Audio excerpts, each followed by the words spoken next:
Segunda carta de Pedro, capítulo de número 3, do verso de número 11 ao verso de número 18.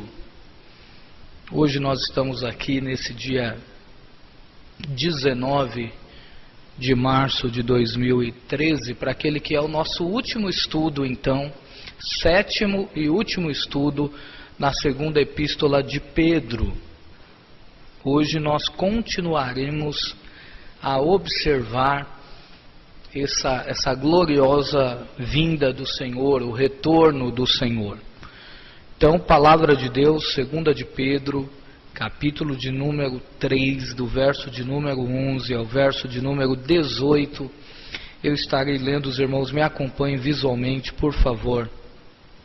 Diz assim, palavra do Senhor: havendo, pois, de perecer todas estas coisas, e pessoas, vos convém ser em santo trato e piedade, aguardando e apressando-vos para a vinda do dia de Deus, em que os céus em fogo se desfarão, e os elementos ardendo se fundirão, mas nós, segundo a sua promessa, aguardamos novos céus e nova terra, em que habita a justiça. Pelo que, amados, aguardando estas coisas, procurai que dele sejais achados imaculados e irrepreensíveis em paz. E tende por salvação a longanimidade do nosso Senhor, como também o nosso amado irmão Paulo vos escreveu, segundo a sabedoria que lhe foi dada, falando disto, como em todas as suas epístolas, entre as quais há pontos difíceis de entender, que os indoutos e inconstantes torcem, e igualmente as outras escrituras, para sua própria perdição. Vós, portanto, amados, sabendo isto de antemão, guardai-vos de que, pelo engano dos homens abomináveis, sejais juntamente arrebatados e descaiais da vossa firmeza. Antes crescei na graça e no conhecimento de nosso Senhor e Salvador Jesus Cristo. A Ele seja dada a glória, assim agora como no dia da eternidade. Amém. Curve sua cabeça comigo, por favor. Senhor, obrigado por estarmos aqui. Obrigado pelo texto que acabamos de ler, Senhor. E pedimos ao Senhor, como desde o primeiro estudo, de que o Senhor nos acompanhe, de que o Senhor nos guie, de que o Senhor nos conduza a reflexões relevantes, a aplicações relevantes para o nosso dia a dia. Fala conosco, Senhor. Queremos ouvir a Tua voz nesta noite, em nome de Jesus. Amém. Os irmãos podem sentar.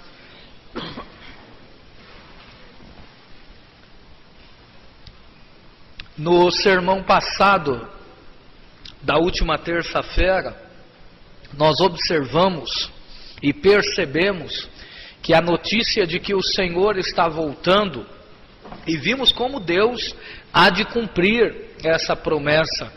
Vimos que Ele há de cumprir porque Deus é fiel com a sua palavra.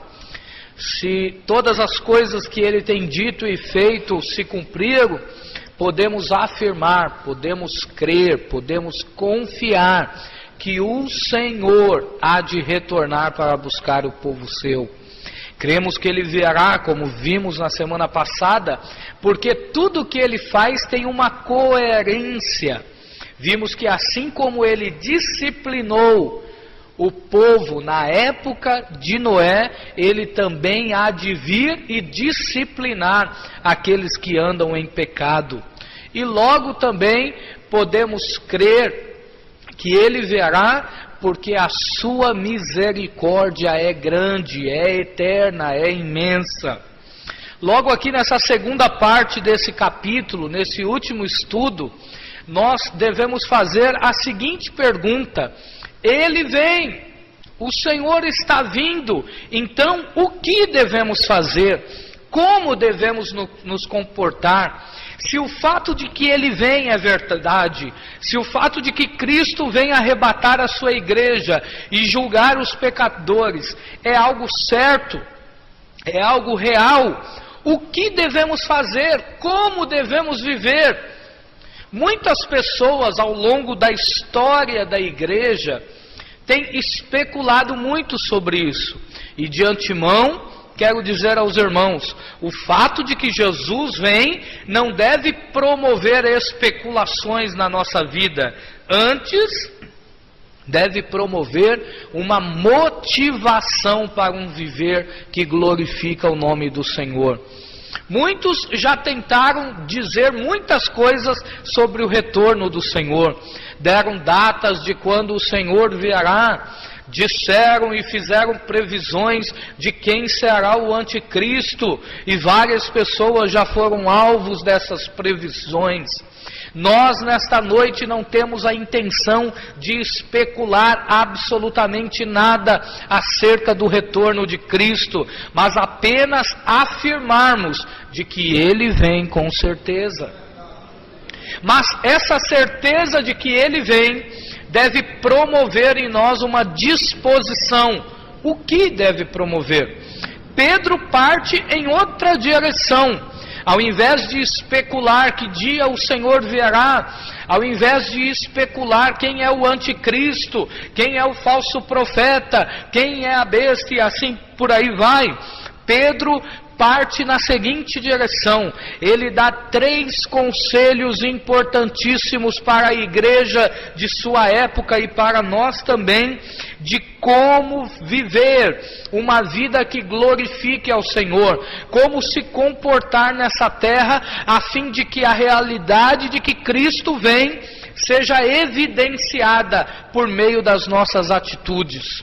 Existem pessoas, existem cristãos, que nós podemos olhar para a sua vida, olhar para o seu comportamento, olhar da forma como ele tem lidado com o pecado, por exemplo, e podemos afirmar que tal pessoa, de que tal cristão não aguarda a volta do Senhor, porque é impossível que alguém que aguarda o retorno do Senhor tenha uma intimidade tão grande com o pecado, não esteja lutando contra o pecado, não esteja buscando agradar esse Senhor que morreu na cruz e que vem, com toda certeza vem buscar a sua igreja. Quais são então os 3 conselhos que o apóstolo Pedro aqui, no final da sua segunda epístola, dá a nós, a fim de que a nossa vida tenha uma disposição saudável e coerente com aqueles que esperam o retorno do Senhor? Ele vai aconselhar: sejam diligentes em levar uma vida piedosa, sejam diligentes em ganhar os perdidos e sejam diligentes em crescer espiritualmente. Eis aqui então 3 conselhos importantíssimos do apóstolo para nós nesta noite, nós que aguardamos o retorno do Senhor. É preciso ter uma vida piedosa, é preciso ganhar os perdidos e é preciso, sem dúvida alguma, crescer espiritualmente. Então, enquanto aguardamos o Senhor, vivemos piedosamente, buscamos os perdidos e crescemos espiritualmente. Vamos então para esses 3 conselhos à luz da palavra de Deus. A minha expectativa é que a sua Bíblia ainda continue aberta no texto, a fim de que você possa comprovar comigo esses 3 conselhos que o apóstolo está nos dando nesta noite, é óbvio que inspirado pelo Senhor Jesus. Olhem o verso de número 11 ao verso de número 14, onde contém o primeiro conselho que o apóstolo dá: sejam diligentes em levar uma vida piedosa. Vamos reler o texto, por favor. Verso de número 11. Havendo, pois, de perecer todas estas coisas, que pessoas vos convém ser em santo trato e piedade. Desculpem, o óculos está falhando aqui, ó. Havendo, pois, de perecer todas estas coisas, que pessoas vos convém ser em santo trato e piedade, aguardando e apressando-vos para a vinda do dia de Deus, em que os céus em fogo se desfarão e os elementos ardendo se fundirão? Observem que a fé é interessante por vários aspectos, né? Essa fé piedosa, essa vida piedosa que o apóstolo quer indicar em relação ao retorno do Senhor, tem alguns aspectos interessantes. O versículo de número 11 e o versículo de número 12 aponta para a realidade de que o cristão não tem o coração nesse mundo. Quando Pedro diz no versículo de número 11, olha, havendo pois de perecer todas estas coisas, quer dizer, se a realidade de que Cristo vai vir para julgar este mundo, se é verdade que o Senhor virá, que pessoas vos convém ser em santo trato e piedade? Se tudo isso vai desfazer, como é que nós devemos ter uma vida piedosa? A partir do seguinte aspecto: o cristão não tem o seu coração neste mundo. Ele sabe que tudo aqui é passageiro. O cristão sabe que tudo aqui é efêmero. Não no sentido de que ele é um alienado, não no sentido de que o cristão não estuda, não no sentido de que o cristão não busca o melhor emprego, não busca um bom concurso, não busca fazer faculdade de forma alguma. Ele faz todas essas coisas piedosamente, mas o seu coração não está nessas coisas. O Senhor pode voltar hoje e nós estaremos felizes, mesmo sem ter realizado alguns sonhos materiais, mesmo sem ter concluído nossa faculdade, mesmo sem ter comprado a tão sonhada casa ou ter adquirido o carro que esperamos adquirir. O nosso coração não está nessas coisas. Como é que uma vida piedosa se demonstra? Se demonstra em não tendo apego em nada que é desse mundo.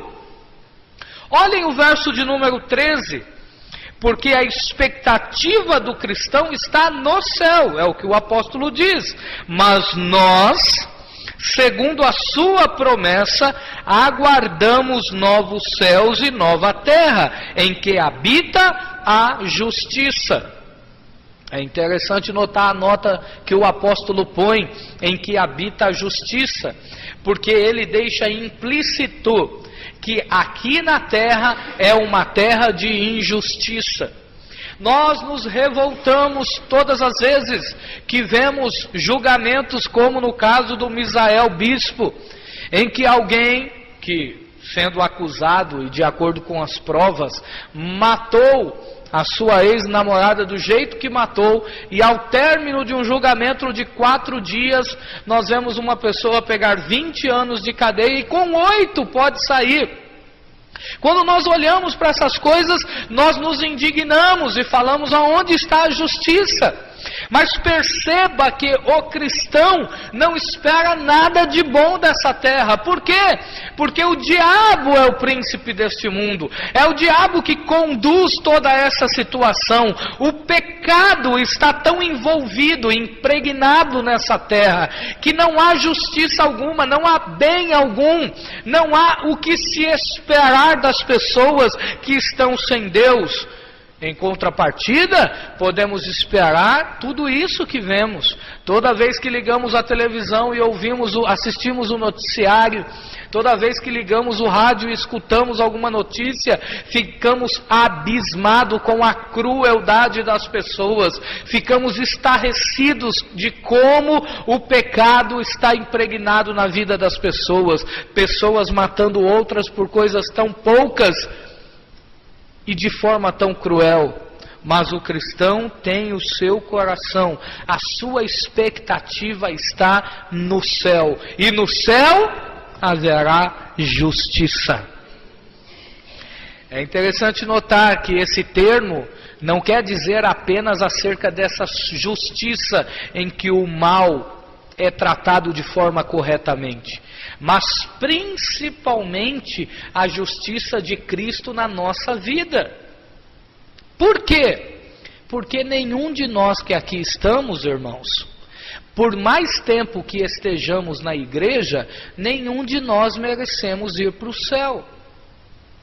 Não há nenhum de nós aqui que seja santo o suficiente para dizer que mereça ir para a glória morar com o nosso Senhor e Salvador Jesus Cristo. O que é que nos garante o céu? O que nos garante o céu é a certeza de que fomos lavados no precioso sangue de Cristo Jesus. A justiça que opera em nós é a justiça de Cristo. Eu já disse e repito, quando Deus olha para nós nesta noite, quando Deus escuta o louvor das irmãs, quando Deus escuta cada uma das nossas orações, vê cada uma das nossas adoração nesta noite, Deus não enxerga o nosso pecado, Deus enxerga o sangue de Cristo na nossa vida. Por isso é que Deus recebe a nossa oração. Por isso é que Deus recebe o nosso louvor. Não é porque somos melhores do que qualquer ser humano que está do lado de fora da igreja. É porque o sangue de Cristo Jesus nos justifica. Por que nós podemos aguardar o céu? Por que nós podemos afirmar que nós, meros comedores de arroz e feijão, poderemos um dia passar a eternidade com Cristo na glória? É porque o sangue dele nos lavou de todo o pecado e ainda continua agindo nas nossas vidas. Por isso, a única solução para o homem perdido, a única solução para aquele que está sem Deus, não é confiar naquilo que pode fazer para melhorar a sua vida, mas é depender do sacrifício de Cristo Jesus na cruz do Calvário. No céu há justiça. Justiça de Cristo imputada a nós. Você, eu, só entraremos lá porque o sangue de Cristo está sobre nós. Mas olhem o verso de número 14. O verso de número 14 propõe para o aspecto de que o cristão aguarda o retorno do Mestre separado, mas em paz. É interessante isso. Vamos ler, verso de número 14. Pelo que, amados, aguardando estas coisas, que coisas? Que toda essa terra se desfará, de que Deus vai julgar o pecado, mas que Ele também virá, e vamos para o novo céu e para a nova terra. Aguardando então estas coisas, procurai que dele sejais achados imaculados, isso quer dizer santos, e irrepreensíveis em paz.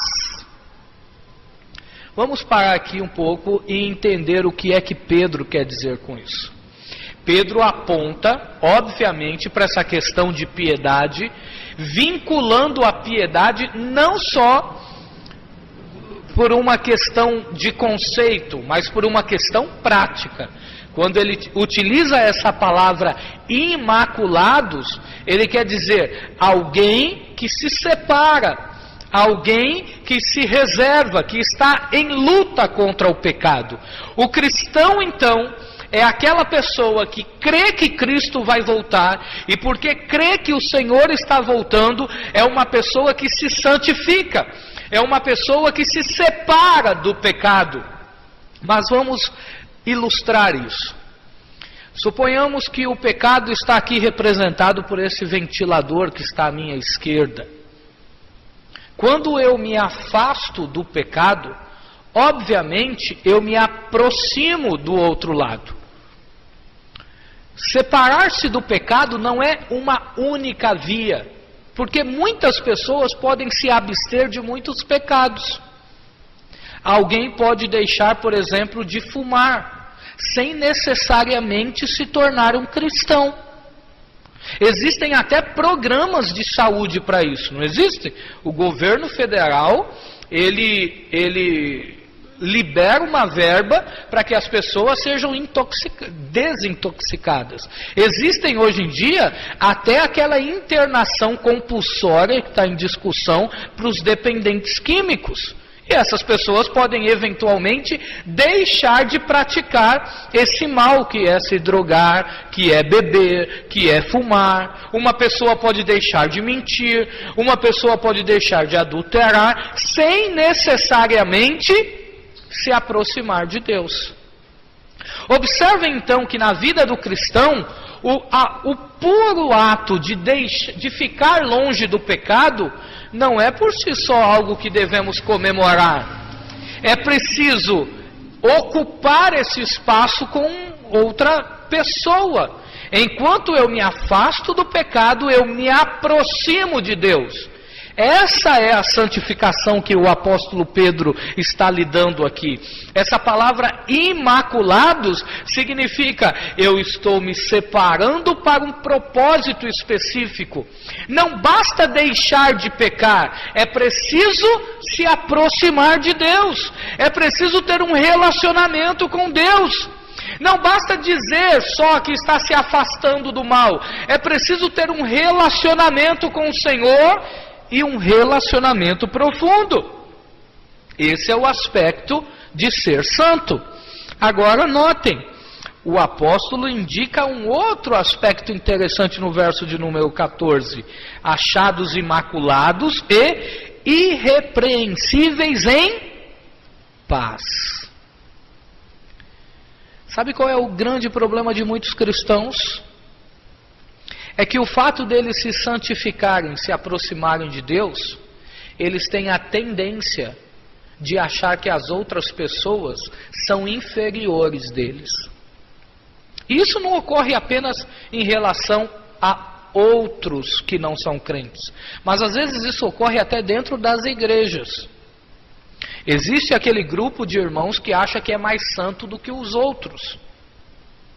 E ele sempre está promovendo guerras, ele sempre está promovendo discussões, ele sempre está promovendo confusões.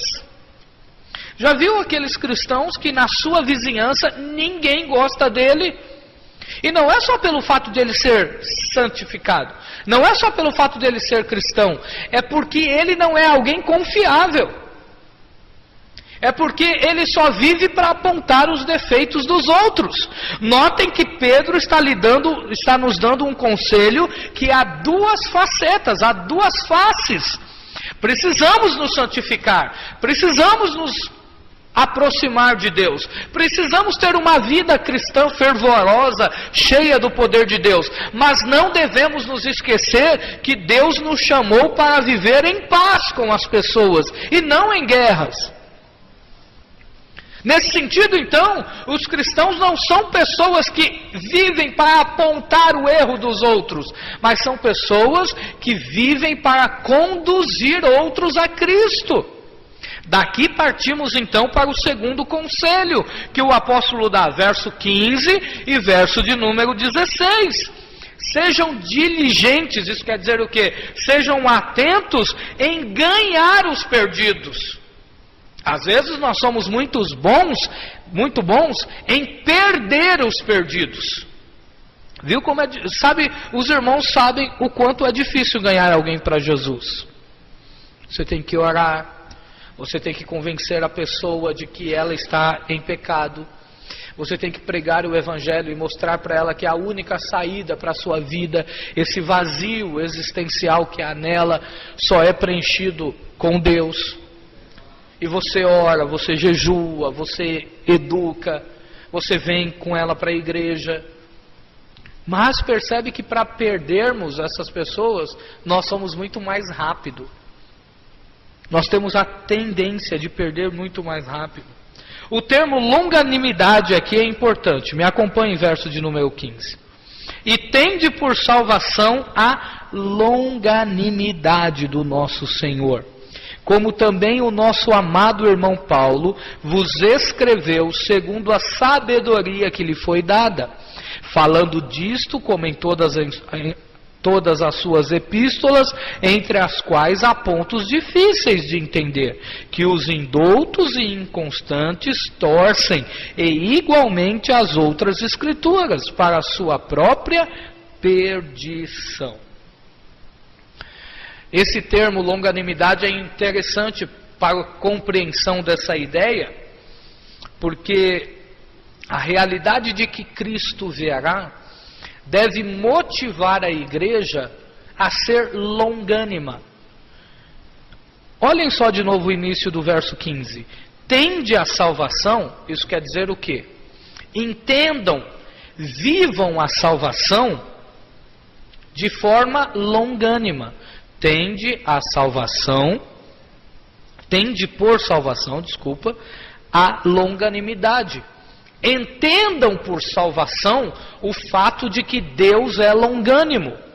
Vivam a salvação de forma longânima. Alguém que conhece a Jesus. Alguém que sabe o quanto Jesus é poderoso. Alguém que sabe o quanto Jesus pode transformar a vida daquele colega no serviço. Alguém que sabe o quanto Jesus pode mudar a vida de uma família que está acabando, mas Jesus pode restaurar o lar. Alguém que sabe do poder da palavra de Deus e fica calado ao ver os seus vizinhos se divorciando, e fica calado ao ver o seu colega no serviço traindo a sua esposa, e fica calado ao ver as pessoas indo para o inferno, não é alguém que está desenvolvendo corretamente a salvação. Alguém que sabe que Cristo está voltando e não faz nada para alertar as pessoas, não é alguém que está entendendo o recado do Senhor. Olhem o que Pedro está dizendo, entendam a salvação deste ângulo. Deus é longânimo. Nós não sabemos quantas pessoas serão salvas, nós não sabemos quem são as pessoas que Deus já escolheu para ir para o céu, mas temos uma responsabilidade, devemos anunciar a quantas pessoas pudermos que Cristo as ama e que Cristo pode salvá-las, que Cristo pode transformá-las. Pedro coloca uma realidade interessante no verso de número 16. Ele parte do pressuposto de que, de fato, existem conceitos bíblicos que são difíceis. Ele diz, olha, existem coisas que Paulo escreveu que é difícil de entender. Pedro está aqui sendo realista. Existem coisas na Escritura que de fato são difíceis de entender, que de fato são difíceis o entendimento. E os falsos mestres, que é um dos pontos principais dessa epístola, as pessoas que querem promover confusão, distorcem esses pontos difíceis, usam esses pontos difíceis para causar confusão na mente das pessoas, utilizam parte das Escrituras para promoverem heresias. Os irmãos sabem muito bem, toda heresia tem o seu fundamento na Bíblia. Todo conceito herético tem versículos que o apoiam. Esses falsos mestres, essas falsas formas de enxergar a religião, sempre têm a Bíblia como apoio, a fim de enganar muita gente. Quando as pessoas são abordadas por alguém e diz, olha o que está escrito na palavra de Deus, isso lhe promove algum crédito. Mas nem tudo o que dizem acerca da palavra de Deus é verdade. Então, Pedro está sendo realista. Em contrapartida, ele deixa bem claro que os falsos mestres fazem isso para a sua própria perdição. Aqueles que não ensinam o que de fato a palavra de Deus ensina, estão fazendo isso para a sua própria perdição. Por isso é preciso tomarmos muito cuidado. Por isso é preciso estudarmos a palavra de Deus, porque Deus, com toda certeza, vai nos cobrar, Deus vai requerer de nós exatamente a partir daquilo que temos, a partir das oportunidades que Ele tem nos dado. Então devemos anunciar a sua volta, anunciar o seu retorno. Enfim, chegamos então no último conselho do apóstolo, verso de número 17 e verso de número 18. Cresçam espiritualmente. Sejam diligentes, sejam aplicados em crescer espiritualmente. Esses dois versículos aqui, verso 17 e verso 18, revelam duas disposições importantes. Ou vamos crescer espiritualmente, ou vamos ser arrebatados. E é interessante o termo que o apóstolo utiliza: arrebatados pelos falsos mestres. Olhem comigo o verso de número 17. Vós, portanto, amados, sabendo isto de antemão, guardai-vos de que pelo engano dos homens abomináveis sejais juntamente arrebatados e descaiais da vossa firmeza.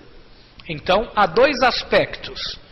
Ou vamos crescer, verso de número 18, e daqui a pouco lemos, ou vamos ser arrebatados pelos falsos mestres.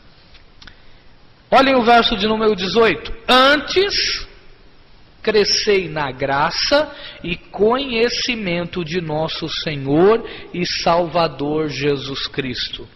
A Ele seja dada a glória, assim agora, como no dia da eternidade.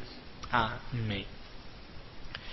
Nós podemos então ter duas disposições na nossa vida cristã. Existem cristãos que aceitam a Jesus, pessoas que aceitam a Jesus, se tornam cristãs, mas nunca desenvolvem a sua vida cristã.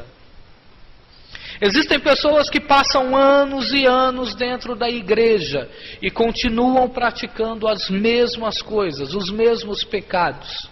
Vez ou outra ele vai na sua prateleira e puxa o seu pecado de estimação e continua praticando da mesma forma, do mesmo jeito. Ele nunca muda, ele continua mentindo da forma que mentia. Ele continua sonegando impostos da forma que sonegava. Ele continua praticando a injustiça. Ele continua praticando seus negócios ilegais. Ao ponto de que algumas pessoas, seja da sua família, seja que o conheçam, diz a seguinte coisa: eu nunca quero ser cristão, porque ser crente que nem esse fulano, eu não quero jamais. Essas pessoas que têm essa atitude de ter essa vida imoral, mesmo estando na igreja, são pessoas que não crescem no Evangelho. É óbvio que essa justificação das pessoas não cristãs em dizer: eu não vou ser cristão, porque para mim ser cristão como ele, eu jamais quero. Essa justificativa não é válida. Por quê? Porque quem está chamando para um relacionamento não é nenhum homem, é o próprio Senhor. E em Cristo não há falhas. Então essa justificativa de que não vai ser cristão porque tem alguém que não tem uma vida cristã autêntica, não é uma justificativa válida, porque é Cristo que nós devemos seguir. Ninguém está na igreja para seguir homens, ninguém está na igreja para seguir pastores, ninguém está na igreja para seguir líderes humanos. Nós estamos na igreja para servir ao Senhor Jesus. Ele é o nosso supremo pastor. Eu posso falhar, nós podemos falhar, mas o Senhor nunca falha. Por isso devemos levar as pessoas a Cristo, porque Cristo é o modelo ideal. É óbvio que nós como líderes do Senhor, é óbvio que nós como pastores devemos dar o exemplo. Mas mesmo quando um pastor falhar, não é motivo para abandonarmos o Senhor, porque Cristo não falha, Ele continua o mesmo. Então, sim, é possível e é totalmente evidente de que existam pessoas na igreja que não têm uma vida sincera com Deus, pessoas que não crescem, Pessoas que sempre continuam exatamente do jeito que estão. Patinam, patinam, patinam e nunca saem do lugar. Mas qual é o aspecto que nós devemos praticar? Qual é a busca que devemos ter em nossos corações? É a do verso de número 18. Acerca do crescimento espiritual, Pedro aponta duas verdades importantes no verso de número 18. É preciso crescer na graça de Jesus Cristo. É muito importante entendermos esse conceito de graça, irmãos. Os irmãos já me ouviram dizer e vou repetir. Quando Deus se relaciona conosco, Ele se relaciona conosco de duas formas. Ele se relaciona conosco por meio da sua misericórdia. E misericórdia é o quê? É Deus não nos dar aquilo que merecemos. Nós merecíamos a morte por causa do nosso pecado. Nós merecíamos o inferno por causa do nosso pecado. Mas Deus não nos dá aquilo que merecemos por causa da sua misericórdia. Por isso é que o cristão, às vezes até sem saber, quando está em momentos de apuro, ele grita: misericórdia, Senhor. Por quê? Porque a misericórdia significa: Senhor, não me dê aquilo que eu mereço. Por exemplo, um exemplo bem prático, né, que todo mundo que tem veículo e que dirige vai me entender muito bem. Quando você excedeu a velocidade em uma pista que você não conhece, ou mesmo que conheça, e está chovendo, e pisou no freio e o carro não obedeceu, o que nós costumamos a gritar? Misericórdia, Senhor. Me ajuda. Nós merecíamos sofrer as consequências do nosso ato imprudente de ter acelerado mais do que preciso. Mas Deus, com a sua infinita misericórdia, nos guarda. Ele não nos dá aquilo que merecemos. Ele nos livra, porque a sua misericórdia está sobre nós. E qual é a outra forma de Deus se relacionar conosco? A sua graça. Então Ele se relaciona pela sua misericórdia, não nos dando aquilo que merecemos, mas em contrapartida, Ele se relaciona conosco também por meio da sua graça, que é nos dar aquilo que não merecemos. Se em contrapartida, se de um lado Ele não nos dá aquilo que merecemos, em contrapartida Ele nos dá aquilo que não merecemos. Nós não merecíamos ir para o céu, mas Ele nos garante a salvação por sua graça. Nós não merecíamos todas as bênçãos que Ele tem nos dado, mas Ele nos dá por sua graça. Quando Pedro diz: cresçam na graça do Senhor, Pedro não está falando apenas do poder de Deus, como muitas pessoas entendem esse texto. As pessoas quando leem esse texto, que é óbvio, uma citação que Pedro está falando daquilo que o Senhor já disse: crescei na graça e no conhecimento. Algumas pessoas tendem a olhar para esse texto apenas como um contraste: conhecimento intelectual, poder de Deus, graça de Deus. Mas a graça de Deus não se resume apenas nisso. Limitar a graça de Deus apenas nesse conceito de poder, de fervor espiritual, de dons espirituais, vindo por meio de oração e de jejum, me desculpem, tudo isso é muito válido, mas resumir a graça de Deus só nisso é tornar Deus muito pequeno. Quando Pedro está dizendo: cresçam na graça do Senhor, Pedro está abrangendo todos os aspectos da nossa vida. Quando um filho fica doente, é uma oportunidade para crescermos na graça do Senhor. Graça que vai dar saúde, graça que vai dar condições de lidarmos com essa situação. Quando há algum momento adverso na nossa vida, por alguma enfermidade, pelo desemprego, por algum problema que estamos enfrentando, por alguma perseguição, é uma oportunidade de aprimorarmos, de crescermos na graça do Senhor. Entenda isso em nome de Jesus. A situação que você está enfrentando na sua vida hoje é uma oportunidade de você crescer na graça do Senhor, de você experimentar a presença de Deus, o poder de Deus, a sua graça sobre você. Seja lidando por meio de como você conduzir a situação, de como você resolver a situação com a sua esposa, com o seu filho, com o seu patrão, com o seu vizinho, com o seu familiar. Deus está dando condições para que todos nós possamos crescer na sua graça. Por isso é que Paulo, olha só como a graça de Deus é multiforme, né? Quando Paulo ora ao Senhor por 3 vezes pedindo que Deus retire dele aquele espinho que o incomodava, qual foi a resposta do Senhor? Paulo, a minha graça te basta. Louvado seja o nome do Senhor. Tem alguma coisa te incomodando? Tem alguma coisa deixando a sua vida desconfortável? Fique tranquila, fique tranquilo. Deus quer liberar a sua graça na sua vida e quer que você cresça no relacionamento com Ele. Louvado seja o nome do Senhor.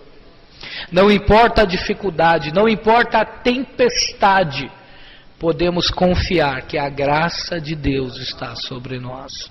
Ele nos dará aquilo que não merecemos. Louvado seja o seu nome. Mas percebam que Pedro não dá apenas este conselho: cresçam na graça, que envolve sim poder de Deus, envolve sim todos os aspectos emotivos nosso, em de sentir a presença de Deus, em mesmo tendo uma multidão do seu lado, você se sentindo sozinho, você pode fechar os olhos e dizer: Senhor, fale comigo, e sentir a presença do Senhor. Pedro não diz que devemos crescer apenas nesse aspecto, mas ele diz: é preciso crescer também no conhecimento de Jesus Cristo. Como Pedro é sábio! Porque ele qualifica o conhecimento. Se Cristo, quando disse isso, apenas disse: crescei na graça e no conhecimento, Pedro qualifica o conhecimento. Não é qualquer conhecimento. Nós não devemos sair que nem doidos, me permita essa expressão, desesperados, querendo conhecer tudo e de todos. Não. Pedro deixa bem claro que um cristão que aguarda o retorno de Cristo, ele não está preocupado apenas com as suas emoções. Todas as emoções são boas em um culto. Mas olhem o que Pedro está dizendo: cresçam na graça, mas cresçam também no conhecimento de Jesus Cristo. Existem muitas pessoas que querem ter uma vida cristã apenas com base nas experiências que ele tem. Não, eu tenho uma fórmula mágica, e sei que toda vez que eu passar por dificuldades, basta fazer 3 dias de jejum e pronto, abracadabra, resolveu-se a situação. Farei 7 dias de campanha e abra-te sésamo, aconteceu o milagre. Absolutamente não. Deus não é um gênio da lâmpada que você esfrega algumas vezes e Ele está pronto para resolver o seu pedido. Deus não é uma geladeira que você vai lá, abre a porta e pega só o que você quer e fecha a porta, deixando para trás tudo o que está lá. Deus é uma pessoa. Deus é um ser que quer se relacionar conosco, que é infinito e quer que cada um de nós o conheçamos, que quer que cada um de nós possamos nos relacionar com Ele da mesma forma que nos enxergamos nesta noite. Deus tem muito para nos ensinar, irmãos. Deus tem muito para dizer para nós. A sua palavra está aqui. Precisamos estudar, conhecer Jesus Cristo. E conhecer Jesus não é só falar em línguas estranhas. Conhecer Jesus não é só dar glória a Deus no culto, pegar a sua Bíblia e ir para casa. Absolutamente não. Conhecer Jesus significa ter um relacionamento sério com Ele, coerente com a sua palavra. Não adianta achar que dar glória a Deus aqui e ir para casa e continuar mentindo para a esposa, continuar mentindo para o esposo, continuar com gato na energia, com gato na água. Sua vida está bem, para com isso em nome de Jesus. O conhecimento de Jesus Cristo deve mudar as nossas vidas. É isso. Isso vai revelar um crescimento autêntico. Isso vai demonstrar que de fato estamos crescendo. É preciso ter um crescimento espiritual. Eu gosto muito dessa ilustração, os irmãos já devem ter percebido. Mas toda vez que uma criança nasce, é estranho se ela não crescer. Já parou para pensar? Se seu filho sempre ficasse dormindo no berço, que coisa estranha seria. Passa ano e o moleque não sai do berço.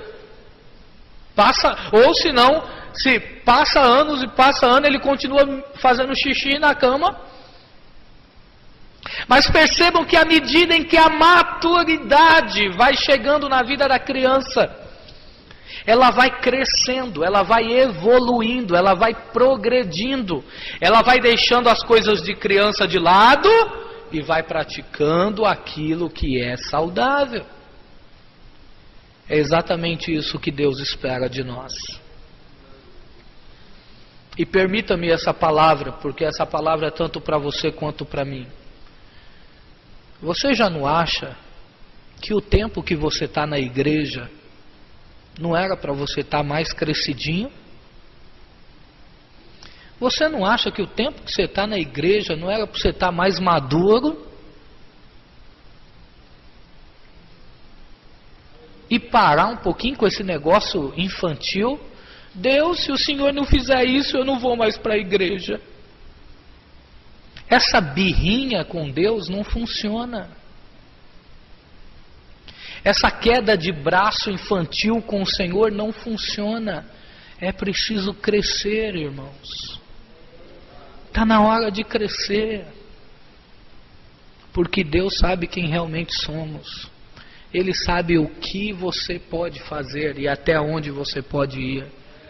Então cresça para a glória do nome do Senhor. Ao concluirmos essa epístola de Pedro, podemos fazer a importante afirmação: quando damos ouvidos aos falsos ensinos, toda a nossa vida cristã é afetada, principalmente a nossa expectativa da volta do Senhor. Sabe por que tem muitos cristãos aí vivendo como se Cristo não voltasse hoje? É porque estão dando ouvidos a muito falsos ensinos por aí. Ensinos que buscam apenas o aqui e agora. Ensinos que põem você no centro de tudo. Absolutamente não. Deus é o Senhor de tudo. E é Ele que é Senhor da nossa vida. Nós vivemos para agradá-lo e servi-lo, e não o contrário. Ele é Deus. Ele é Senhor. Amém? Vamos em pé, meus irmãos.